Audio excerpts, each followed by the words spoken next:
Ok, le marché crypto s'est effondré. Dans cette vidéo, on va essayer de comprendre pourquoi le marché a baissé et répondre à la question que tout le monde se pose. Est-ce qu'on est sur la fin du bull market? Donc allez, c'est parti. Quelle est la situation dans un premier temps?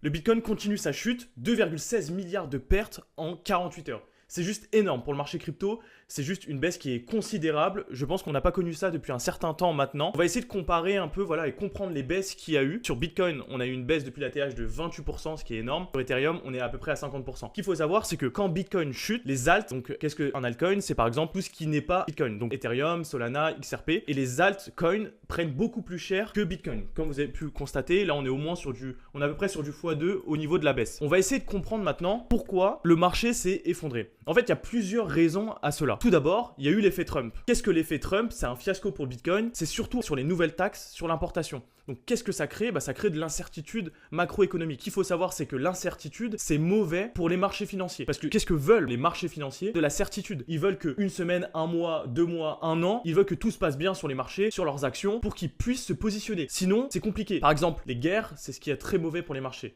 Que ce soit pour les marchés crypto, pour les marchés actions. On veut de la certitude sur les marchés financiers. Et deux, Trump, Melania, les mêmes coins. En fait, on a une sorte de euphorie sur les marchés crypto. Et en général, quand on a de l'euphorie comme ça, on a toujours une correction qui se poursuit. Parce que si on reprend Bitcoin, on voit qu'on a vraiment eu une hausse qui a été fulgurante depuis ce début d'année. Il faut quand même que le marché se repose. Le marché ne peut pas monter indéfiniment vers le haut. Peut-être qu'on va aller à 200 000 pour le Bitcoin, c'est pas impossible, mais il faut que le marché fasse des pauses. On peut pas monter et faire des 30% daily, c'est impossible. Donc, il faut que ça monte étape par étape, parce que si on monte trop vite, on descend par l'ascenseur. C'est ça qu'il faut se dire. Ensuite, on a eu quoi? On a eu le piratage de Bybit. Ça a été un coup de massue un peu supplémentaire sur le marché crypto, parce que qu'est-ce qui s'est passé? Bybit a été piratée et elle a été victime de plusieurs milliards de dollars de pertes. Donc ça a encore renforcé déjà que le marché était un peu en correction. Donc en fait, c'est tous ces éléments-là, donc l'effet Trump, les mêmes coins, le piratage de Bybit et aussi le fait que le marché doit se reposer, donc doit prendre ses forces entre guillemets pour mieux repartir. On a eu un crash, donc ce crash-là, on l'avait eu aussi en mai 2021. Pour ceux qui se souviennent, on a vu un énorme crash en mai 2021, mais néanmoins, le marché est reparti au courant de octobre-novembre. Donc c'est pour ça que pour moi, ça reste correction qui est assez saine et il faut des corrections comme ça, pas monter indéfiniment. La question que tout le monde se pose maintenant, c'est est-ce que c'est la fin du bull market? C'est la question qu'on va essayer d'y répondre. J'ai mis ce petit mème qui représente un peu la casquette McDo qui signifie que on rentre en bear market et il faut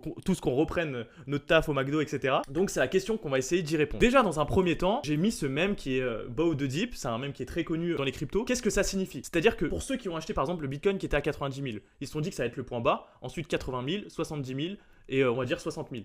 Donc ce qu'il faut vous dire, c'est que c'est possible qu'on ait atteint un point bas sur Bitcoin, mais c'est pas impossible non plus qu'on aille plus bas. Là, on est à 85 000, c'est possible qu'on descende à 70 000. Ce qu'il faut vous dire, c'est que ne cherchez pas à avoir le meilleur prix, vous l'aurez jamais. Donc si par exemple vous voulez rentrer, vous voulez mettre 10 000 euros sur Bitcoin, rentrez petit à petit, rentrez en DCA, Dollar Cost Average. C'est-à-dire qu'au lieu de mettre tout d'un coup, vous rentrez palier par palier. C'est ça qui est intéressant à faire. Donc, parce que personne n'aura le dip. Personne n'aura le point bas, personne n'aura le point haut. Ça vaut la même chose pour si vous voulez vendre Bitcoin. N'attendez pas que Bitcoin aille à 200 000 $ pour commencer à vendre votre Bitcoin. Commencez à vendre dès maintenant. Si vous avez acheté du Bitcoin quand il était bas, quand il était à 16 ou 20 000 $, prenez déjà des profits. Vous êtes déjà en x3, x4, donc commencez à prendre des profits. Maintenant, j'ai pris quelques tweets afin de comparer et on va essayer de voir un peu où on en est sur le marché crypto. Donc là, on a le tweet de Alex Wossi qui nous fait une sorte de comparaison avec chaque bull run qu'on a eu. Par exemple, en 2011, on avait eu un bull run et on a eu une sorte de bear trap, c'est-à-dire qu'on a eu une sorte de période de transition qui a fait sortir toutes les petites mains pour qu'on reparte vers le haut et après on a eu le bull market. Pareil en 2013, pareil en 2017 et pareil en 2021 et là en 2024 c'est la même chose. Ça signifie qu'en bull market, on a des périodes qui sont comme ça, c'est-à-dire qu'on a des périodes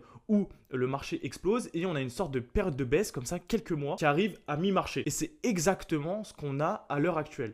On a une sorte de bear trap qui arrive où tout le monde pense que c'est la fin et où non, on va peut-être repartir. Je vous dis pas à 100% qu'on va repartir et que ça va être le bull market, etc. Ensuite, on a le tweet de TechDev qui nous montre à peu près la même chose. Il nous montre que lors de l'avant-dernier bull market, on avait eu un point orange, ensuite on a eu un point vert et après ce point vert, le marché est reparti. C'est une sorte de transition. En fait, c'est comme le tweet de Alex Wossi. Donc là, c'est pareil en 2021 et là, on est pareil en 2023. C'est vraiment un point, une analyse qui est très pertinente, je trouve, et qu'on peut se poser la bonne question de, en fait, c'est peut-être pas la fin du bull market. On est juste sur une période de transition.